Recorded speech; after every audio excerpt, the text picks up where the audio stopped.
প্রস্তুতি ছাড়া একটা লাইভে আসলাম ছোট একটা কথা বলার জন্য। সেটা হচ্ছে যে আমার ভাইকে সে জুলাই হত্যা মামলায় ঢুকায় দিবে। আমার ভাইকে জুলাই হত্যা মামলায় ঢুকায় দিবি তুই বেটা? আমি তো সার্টিফিকেট, আমি নিজেই একটা সার্টিফিকেট। তুই আমার ভাইকে জুলাই হত্যা মামলায় ঢুকায় দিবি? তোর এত সাহস আরিফ, এত সাহস!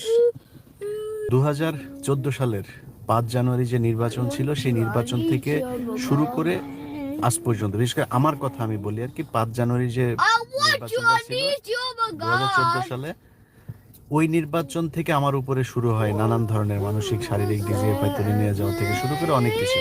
এরপরের 2018-19 সালে আমি যখন ভিডিও করা শুরু করলাম, তারপরের ঘটনা আপনারা সবাই জানেন। আমার পরিবারের উপর দিয়ে কি কি যেতে পারে সেটাও হয়তো আপনারা সবাই জানেন। এগুলো নতুন করে বলার কিছু না। আজকের একটা ঘটনা জানানোর জন্য আপনাদেরকে মানে এই ভিডিওটা তৈরি করছি। আব্দুল্লাহ আরেফ পুলিশের একজন কর্মকর্তা, এর জীবন শুরু হয়েছে চুরি করে।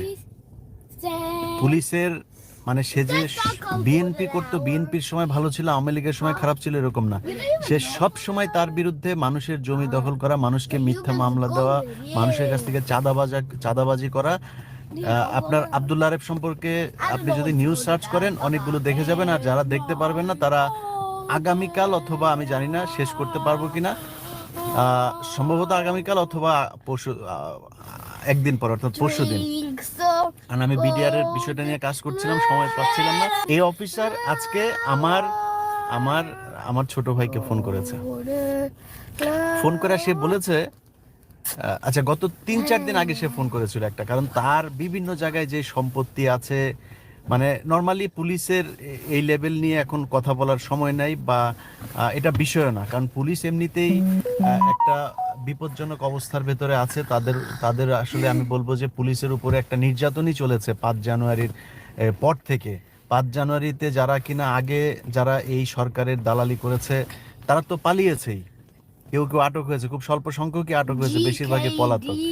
এর বাইরে যারা এখন আছে তারা আসলে একটা সমস্যার ভেতর দিয়ে যাচ্ছে, যে কারণে আমি পুলিশ নিয়ে কোনো এই মানে নেগেটিভ কোনো কথাবার্তা কোনো কিছু এখন পর্যন্ত বলি নাই, বলতে চাই না। কিন্তু আব্দুল্লাহ আরেফ তার জীবনের বেশিরভাগ কেটেছে সে সাসপেন্ড হয়েছে কি কারণে, মানে জাতীয় পত্রিকাতে নিউজ হয়েছে, যুগান্তর থেকে শুরু করে অনেক পত্রিকা নিউজ আছে। আমি এটা আপনারা আগামী কালকে অথবা পরশুদিনই দেখতে পারবেন। এই বদমাইশকে নিয়ে যখন আমার টিম গিয়েছে, আমি 15 মিনিটস নিয়ে কাজ করছি, আমার টিম গিয়েছে তার বিভিন্ন জায়গায় সম্পত্তি কি আছে এগুলো নিয়ে কাজ করছি। আপন চাচা, তার মাগুরাতে বাড়ি, আপন চাচারা পর্যন্ত তার মামলা থেকে বাঁচে নাই। সে ছিল ছাত্রলীগ করতো, তারপর ওইখানকার ওই যে প্রজন্ম মুক্তিযোদ্ধা লীগের সেই ওই টোস্টার সে যে ওই সময় সে অনুষ্ঠানে ছিল, এগুলো সব ছবি টবি আমার কাছে, শেখ হেলাল এদের সাথে তার কি মহরম ধরম সবই আমার কাছে আছে, ওগুলি দেখবেন আপনারা। হঠাৎ করে এসে সে এখন বিএনপি সেজে গিয়েছে, মানে চাকরি ছিল না ওইটা দেখিয়েছে যে সে খুবই নির্যাতিত ছিল। এখন চাকরি যে ছিল না কেন সেটা তো আর কেউ জানে না। ছাত্রলীগ নেতা থেকে এখন সে বিএনপি সেজে তারপরে পুলিশের ভেতরে ঢুকে আবার সে আগের কাজ শুরু করেছে। 3-4 দিন আগে তার এই নবীনগরের এদিকে কোথায় যেন এক জায়গায় গিয়েছে আমার টিম একটা, যাওয়ার পরে সেখানে সে পরিচয় দিয়ে এসছে। জিজ্ঞেস করেছে কোথা থেকে, সে বলেছে 15 মিনিটসের একটা প্রোগ্রাম হবে, আপনার এটা ছবি নিতে আসছে।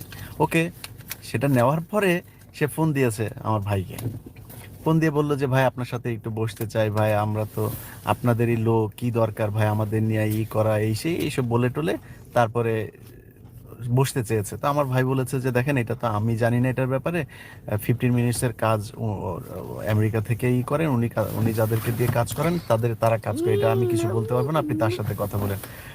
আজকে একটু আগে সে কয়েকবার ফোন দিয়েছে আমার ভাইকে, ওই ফোন ধরে নাই। এক এএসপি কে দিয়া, ওই এএসপির নামটা আর বলছি না, কারণ এএসপি কে আমি এমনিতেই হালকা পাতলা বাম্বু দিয়েছি, দেওয়ার পরে সে বলেছে যে সে ভাই আমি এগুলির ব্যাপারে জানি না ভাই কিছু, আমাকে স্যার বলেছে আরেফ স্যার, এই জন্য আমি ফোন করেছি। আমি সব ফোন রেকর্ড সব রেখে দিয়েছি।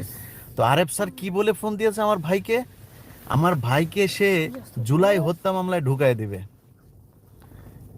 আমার ভাইকে জুলাই হত্যা মামলায় ঢুকায় দিবি তুই বেটা? আমি তো সার্টিফিকেট, আমি নিজেই একটা সার্টিফিকেট। তুই আমার ভাইকে জুলাই হত্যা মামলায় ঢুকায় দিবি? তোর এত সাহস আরিফ, এত সাহস! পুলিশের ঊর্ধ্বতন যারা আছেন আপনাদের কাছে অনুরোধ, আরেফকে সামলান। আরেফের সব নথিপত্র সব নিয়ে কাল অথবা পরশু আমার এডিটরের উপরে ডিপেন্ড করবে কতক্ষণ লাগবে তার কাজ, এই কারণে আমি বলতে পারছি না। আর সর্বোচ্চ পরশু দিন আপনারা প্রোগ্রামটা দেখবেন আমার চ্যানেল, আমার ফেসবুকে। সো সেখান থেকে আপনারা আমি অনুরোধ করব দেখে নিতে যে কি আছে, সে আসলে কে, এটা জেনে নিতে। এটা জানিয়ে রাখলাম, দেশের সরকারের কাছেও জানাইলাম বিষয়টা, যে আওয়ামী লীগের সময় যে নির্যাতন সহ্য করেছে আমার পরিবার, এই সময় এসে আমার পরিবারকে পুলিশের একজন ঊর্ধ্বতন কর্মকর্তা আইসা দিবে, থ্রেট করবে, ওরে জুলাই হত্যা মামলায় ঢুকায় দিবে ওর বিরুদ্ধে নিউজ করতে গেলে। তুই পারলে হ্যাঁ হ্যাঁ যাচ্ছি। তো এটাই, সবাই ভালো থাকেন, আল্লাহ হাফেজ।